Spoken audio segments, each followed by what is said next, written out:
కార్తీక పురాణం 6వ అధ్యాయము దీపదాన విధి మహత్యం. ఓ రాజశ్రేష్ఠుడా, ఏ మానవుడు కార్తీక మాసము 4 రోజులు పరమేశ్వరుని శ్రీ మహావిష్ణువును పంచామృతం స్నానం చేయించి కస్తూరి కలిపిన మంచి గంధపు నీటితో భక్తిగా పూజించినచో అట్టి వారికి అశ్వమేధ యాగము చేసినంత పుణ్యము దక్కును. అటులని ఏ మానవుడు కార్తీక మాసమంతయు దేవాలయమునందు దీపారాధన చేయునో వానికి కైవల్యము ప్రాప్తించును. దీపదానం చేయుట ఎటులన పైడి పత్తి తానే స్వయముగా తీసి శుభ్రపరిచి వత్తులు చేయవలెను. వరి పిండితో గాని గోధుమ పిండితో గాని ప్రమిద వలె చేసి వత్తులు వేసి ఆవు నెయ్యి వేసి దీపం వెలిగించి ఆ ప్రమిదను బ్రాహ్మణునకు దానమియ్యవలెను. శక్తి కొలది దక్షిణ కూడా ఇవ్వవలెను. ఈ ప్రకారముగా కార్తీక మాసమందు ప్రతిదినము చేసి ఆఖరి రోజున వెండితో ప్రమిదను చేయించి బంగారముతో వత్తిని చేయించి ఆవు నెయ్యి నిండుగా పోసి వెనుక చేసిన ప్రకారముగా గోధుమ పిండితో ప్రమిదను చేసి ఆవు నెయ్యి పోసి దీపం వెలిగించి ఈ 4 రోజులు దానం చేసిన బ్రాహ్మణునికే ఇది కూడా దానమిచ్చిన ఎడల సకలైశ్వర్యములు కలుగుటయేగాక మోక్షప్రాప్తి కలుగును. దీపదానం చేయువారు ఇట్లు వచింపవలెను. సర్వజ్ఞానప్రదం దివ్యం సర్వసంపత్ సుఖావహం దీపదానం ప్రదశ్యామి శాంతిరస్తు సదామమ అని స్తోత్రం చేసి దీపదానం చేయవలెను. దీని అర్థమేమనగా అన్ని విధముల జ్ఞానం కలుగుచేయినది సకల సంపదలు నిచ్చునదియగు ఈ దీపదానము చేయుచున్నాను, నాకు శాంతి కలుగుగాక అని అర్థము. ఈ విధముగా దీపదానం చేసిన తరువాత బ్రాహ్మణ సమారాధన చేయవలెను. శక్తి లేని ఎడల 10 మంది బ్రాహ్మణులకైనను భోజనమిడి దక్షిణ తాంబూలములివ్వవలెను. ఈ విధముగా పురుషులు గాని స్త్రీలు గాని ఏ ఒక్కరు చేసినను సిరి సంపదలు విద్యాభివృద్ధి ఆయుర్వృద్ధి కలిగి సుఖింతురు. దీనిని గురించి ఒక ఇతిహాసము గలదు, దానిని వినిపించెదను, ఆలకింపమని వశిష్ఠుడు జనకునితో ఇట్లు చెప్పసాగెను. పూర్వకాలమున ద్రవిడ దేశమందొక గ్రామమున నొక స్త్రీ కలదు. ఆమెకి పెండ్లైన కొద్ది కాలమునకే భర్త చనిపోయెను. సంతానము గాని ఆఖరికి బంధువులు గాని లేరు.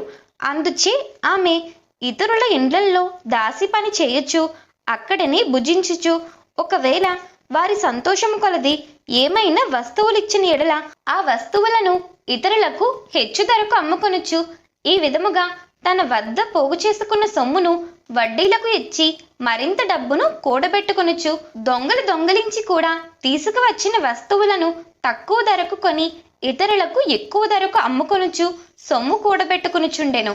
ఈ విధముగా కూడబెట్టిన ధనమును వడ్డీలకిస్తూ శ్రీమంతుల ఇండ్లల్లో దాసీ పనులు చేస్తూ తన మాటలతో వారిని మంచి చేసుకుని జీవించుచుండెను. ఎంత సంపాదించిననేమి ఆమె ఒక్క దినము కూడా ఉపవాసము గాని దేవుని మనసారా ధ్యానించుట కాని చేసి ఎరగదు. పైగా వ్రతములు చేసేవారిని తీర్థయాత్రలకు వెళ్లేవారిని జూచి అవహేళన చేసి ఏ ఒక్క భిక్షగానికిని పిడికెడు బియ్యము పెట్టక తాను తినక ధనమును కూడబెట్టుకునిచుండేది. అటులు కొంతకాలం జరిగెను. ఒక రోజున ఒక బ్రాహ్మణుడు శ్రీరంగంలోని శ్రీ రంగనాయకులను సేవించుటకు బయలుదేరి మార్గమధ్యమున ఈ స్త్రీయున్న గ్రామమునకు వచ్చి ఆ దినమున అక్కడొక సత్రములో మజిలీ చేసెను. అతడ గ్రామములోని మంచి చెడ్డలను తెలుసుకొని ఆ పిసినారి స్త్రీ సంగతి కూడా తెలుసుకుని ఆమె కడకు వెళ్ళి, అమ్మా, నా హితవచనములు ఆలకింపుము, నీకు కోపం వచ్చినా సరే నేను చెప్పుచున్న మాటలను ఆలకింపుము. మన శరీరములు శాశ్వతము కావు, నీటి బుడగ వంటివి. ఏ క్షణములో మృత్యు మనలను తీసుకుపోవునో ఎవరూ చెప్పలేరు. పంచభూతములు సప్తధాతువులతో నిర్మించబడిన ఈ శరీరంలోని ప్రాణము జీవము పోగాని చర్మము మాంసము కుల్లి దుర్వాసన కొట్టి అసహ్యముగా తయారగును. అటువంటి ఈ శరీరాన్ని నీవు నిత్యమను భ్రమించుచున్నావు. ఇది అజ్ఞానముతో కూడిన దురాలోచన. తల్లి, నీవు బాగా ఆలోచించుకొనుము. అగ్నిని చూసి మిడత దానిని తిందామని భ్రమించి దగ్గరకు వెళ్ళి భస్మమగుచున్నది.